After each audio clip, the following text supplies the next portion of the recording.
Selamat datang di channel kami. Mari awali hari dengan kebaikan dan pada akhirnya kebaikan akan mengalir dari dirimu ke dirimu sendiri.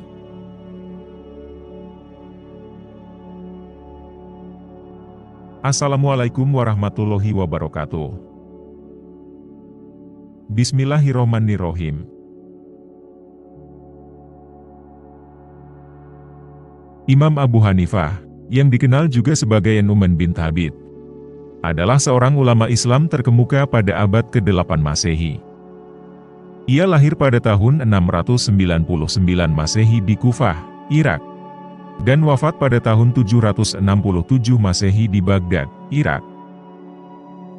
Imam Abu Hanifah tumbuh dan belajar di lingkungan yang religius. Ayahnya, Thabit bin Zuta, adalah seorang pedagang kaya yang juga seorang tabi'in, generasi kedua setelah Nabi Muhammad. Karena itu, Imam Abu Hanifah telah mengembangkan cinta dan ketertarikan pada agama Islam sejak kecil.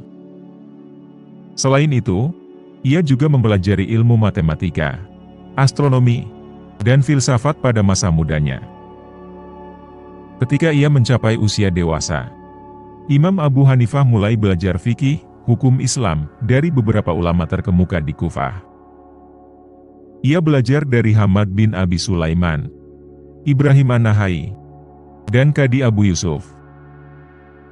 Dari mereka, Imam Abu Hanifah memperoleh pemahaman mendalam tentang hukum Islam, dan kemudian mengembangkan metodologi khusus dalam memahami dan menafsirkan hukum-hukum Islam. Imam Abu Hanifah kemudian menjadi seorang guru yang sangat terkenal di Kufah dan Baghdad. Ia memiliki banyak murid, yang kemudian menjadi ulama terkemuka, seperti Imam Muhammad Al-Bukhari, dan Imam Malik bin Anas. Imam Abu Hanifah terkenal karena metodologi ijtihadnya yang cermat dan teliti dalam memahami hukum-hukum Islam. Ia juga dikenal sebagai seorang yang moderat dan toleran dalam memandang perbedaan pendapat di dalam agama Islam. Karya-karya Imam Abu Hanifah yang terkenal antara lain Al-Fiqh Al-Akbar, Kitab Al-Adhar, dan Al-Wasiyah. Karya-karyanya telah banyak dipelajari oleh para ulama dan menjadi salah satu pijakan penting dalam pengembangan ilmu fikih di dunia Islam. Imam Abu Hanifah dihormati oleh umat Islam dari berbagai mazhab, dan dianggap sebagai salah satu tokoh paling berpengaruh dalam sejarah perkembangan fikih Islam. Berikut adalah kata-kata bijak beliau, beserta penjelasan sederhana.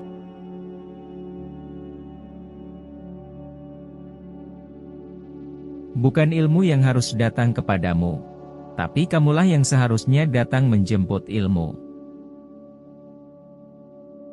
Maksud dari kata-kata tersebut adalah bahwa ilmu tidak akan datang dengan sendirinya, tetapi harus dicari dan diperoleh melalui upaya dan kerja keras. Seseorang harus memiliki semangat dan tekad yang kuat untuk mencari ilmu, dan harus bersedia untuk belajar dan mengembangkan kemampuan dirinya sendiri. Oleh karena itu, individu yang ingin memperoleh ilmu harus memiliki inisiatif dan motivasi yang tinggi untuk mencari ilmu, dan tidak hanya menunggu sampai ilmu itu datang kepada mereka. Sesungguhnya ilmu ini adalah daging dan darahmu, dan pada hari kiamat kelak kamu akan ditanya tentangnya. Maka perhatikanlah dari siapa kamu mengambilnya. Kata-kata tersebut mengandung makna bahwa ilmu itu sangat penting dalam hidup seseorang dan memiliki konsekuensi yang besar di masa depan.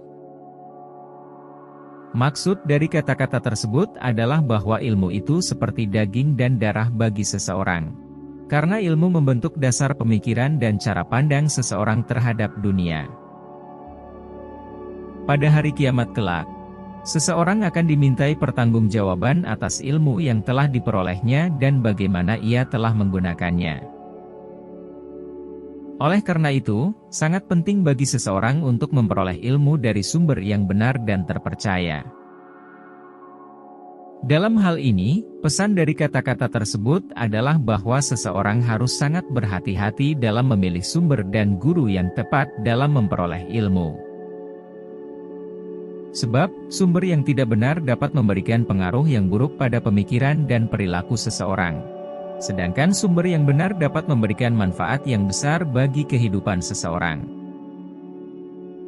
Oleh karena itu, seseorang harus memperoleh ilmu dari sumber yang benar, terpercaya dan memiliki integritas moral yang baik, sehingga ilmu yang diperoleh dapat memberikan manfaat yang baik bagi kehidupan dan keberlangsungan hidup seseorang di masa depan. Pelajarilah adab, budi pekerti, sebelum mempelajari suatu ilmu. Maksud dari kata-kata tersebut adalah bahwa memiliki adab atau budi pekerti yang baik. Adab membantu seseorang untuk menjadi lebih sabar, lebih hormat, dan santun.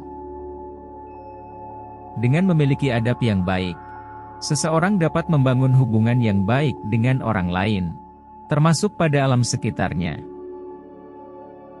Hal ini akan membantu seseorang untuk memahami pelajaran lebih baik dan memperoleh manfaat yang lebih besar dari ilmu yang dipelajarinya. Dengan demikian, pesan dari kata-kata tersebut adalah bahwa belajar adab atau budi pekerti sebelum mempelajari ilmu tertentu adalah sangat penting. Karena adab dapat membantu seseorang dalam menuntut ilmu dengan baik, membentuk hubungan yang baik dengan orang lain, dan mengaplikasikan ilmu tersebut secara benar dan bermanfaat dalam kehidupan sehari-hari. Siapa yang ingin memiliki hati yang terbuka, maka biarkanlah amal kebaikan yang ia lakukan sembunyi-sembunyi lebih baik daripada amal kebaikan yang tampak. Kata-kata tersebut mengandung makna bahwa orang yang ingin memiliki hati yang terbuka dan suci, seharusnya melakukannya dengan cara yang tulus dan tidak memamerkan amal kebaikannya. Dalam konteks ini, hati yang terbuka merujuk pada hati yang bersih dan bebas dari sikap sombong dan egois. Maksud dari kata-kata tersebut adalah bahwa seseorang yang ingin memiliki hati yang terbuka dan suci, sebaiknya melakukan amal kebaikan dengan tulus dan ikhlas tanpa memamerkannya.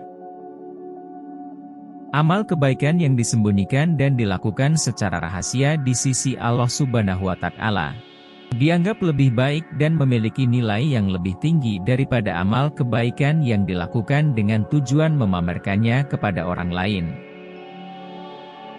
Dalam hal ini, pesan dari kata-kata tersebut adalah bahwa tindakan kebaikan harus dilakukan dengan tulus dan ikhlas, tanpa mengharapkan apapun sebagai imbalan, kecuali keridhaan Allah Subhanahu wa Ta'ala.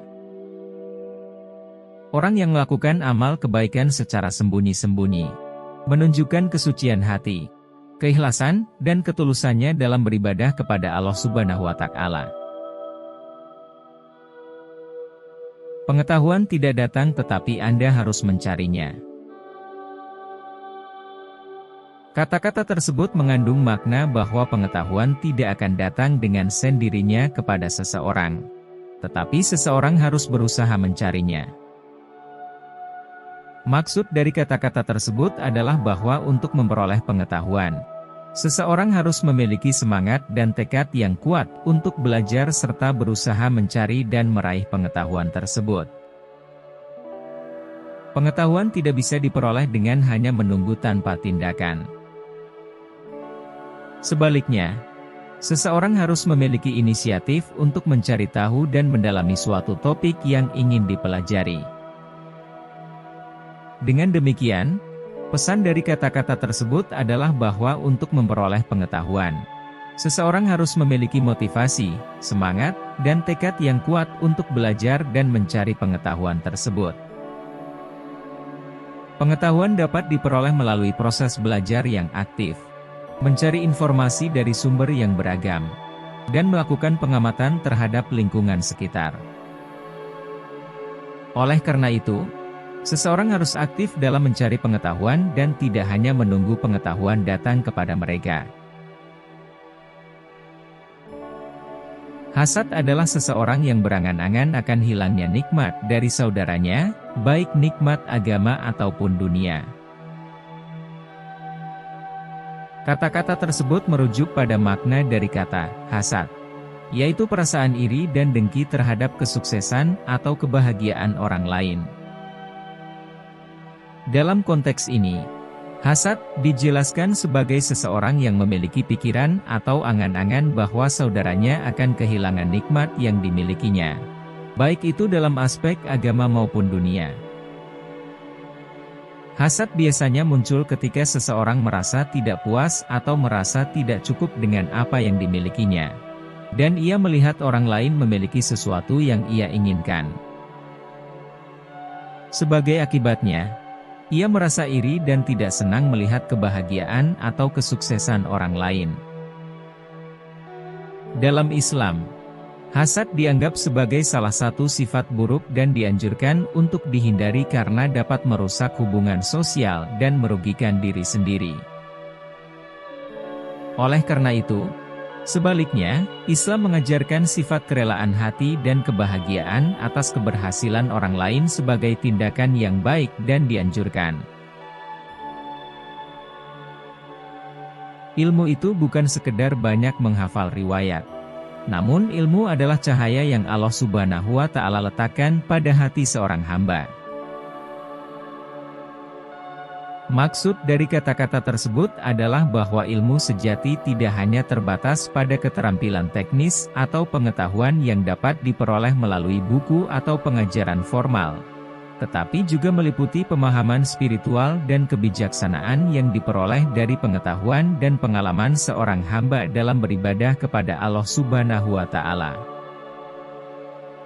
Dalam konteks ini, pesan dari kata-kata tersebut adalah bahwa ilmu sejati terkait erat dengan keberkahan, yaitu cahaya ilmu yang berasal dari Allah Subhanahu wa Ta'ala akan diberikan kepada hambanya yang taat dan beriman. Ilmu yang dimaksud adalah ilmu yang terkait dengan ketakwaan, pemahaman agama, dan nilai-nilai moral yang mengarah pada kebaikan dan kemanfaatan bagi diri sendiri dan orang lain. Oleh karena itu, seseorang yang ingin mendapatkan ilmu sejati harus meluangkan waktu dan usaha untuk meningkatkan iman dan takwa, dan mengamalkan ilmu yang dimiliki secara benar dan tepat. Dalam hal ini, pesan dari kata-kata tersebut adalah bahwa ilmu yang didapatkan melalui proses pembelajaran dan pengalaman hidup yang tulus dan ikhlas, dan mengarahkan pada pemahaman spiritual dan kebijaksanaan, akan menjadi cahaya dalam hati seorang hamba dan membimbingnya menuju kebaikan dan kesuksesan dalam hidupnya. Orang beriman itu bagaikan mutiara. Dimanapun dia berada, keindahan selalu ada dalam dirinya. Kata-kata tersebut mengandung makna bahwa orang yang beriman memiliki keindahan dalam dirinya dan memberikan keindahan pada lingkungannya. Maksud dari kata-kata tersebut adalah bahwa orang yang beriman seperti mutiara, yang memiliki keindahan yang berasal dari dalam dirinya. Keindahan dalam diri tersebut dapat dilihat dari sikap dan perilaku positif yang dimilikinya, seperti kedermawanan, kejujuran, kerendahan hati, kebaikan, kasih sayang, dan ketulusan. Oleh karena itu, orang yang beriman selalu memiliki keindahan dalam dirinya yang dapat memancarkan cahaya positif di sekitarnya, dan memberikan manfaat bagi orang lain. Dalam hal ini, pesan dari kata-kata tersebut adalah bahwa keindahan dalam diri seseorang tidak hanya ditentukan oleh penampilan fisik, tetapi juga oleh sikap dan perilaku yang dimilikinya. Seorang yang beriman selalu berusaha untuk memperbaiki diri, meningkatkan kualitas dirinya, dan berkontribusi positif bagi lingkungan sekitarnya. Oleh karena itu, keindahan dalam diri seseorang dapat menjadi inspirasi bagi orang lain, dan dapat memberikan manfaat bagi kehidupan dan keberlangsungan hidup orang lain di sekitarnya. Patuhi ayahmu dan jangan melanggar ibumu. Kata-kata tersebut merupakan perintah yang ditemukan dalam salah satu ayat dalam Al-Quran. Ayat ini menekankan pentingnya berbakti kepada kedua orang tua, khususnya ayah dan ibu.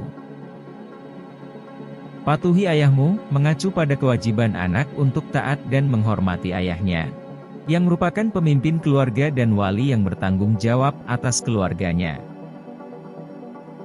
Kita harus menghormati dan mengikuti nasihat ayah kita, serta patuh pada perintah-perintahnya selama tidak bertentangan dengan ajaran Islam. Jangan melanggar ibumu, mengacu pada kewajiban anak untuk memuliakan dan menghormati ibunya, yang telah melahirkan dan membesarkan anaknya dengan cinta dan kasih sayang. Anak harus menghindari tindakan atau kata-kata yang bisa melukai hati ibunya. Dalam Islam, berbakti kepada kedua orang tua dianggap sebagai amalan yang sangat mulia dan dianjurkan. Hal ini dapat menjamin keselamatan di dunia dan di akhirat, serta merupakan wujud syukur kepada Allah Subhanahu wa Ta'ala yang telah memberikan anugerah berupa kedua orang tua. Berusahalah untuk selalu berada di sekeliling orang yang memotivasi kamu ke arah yang positif.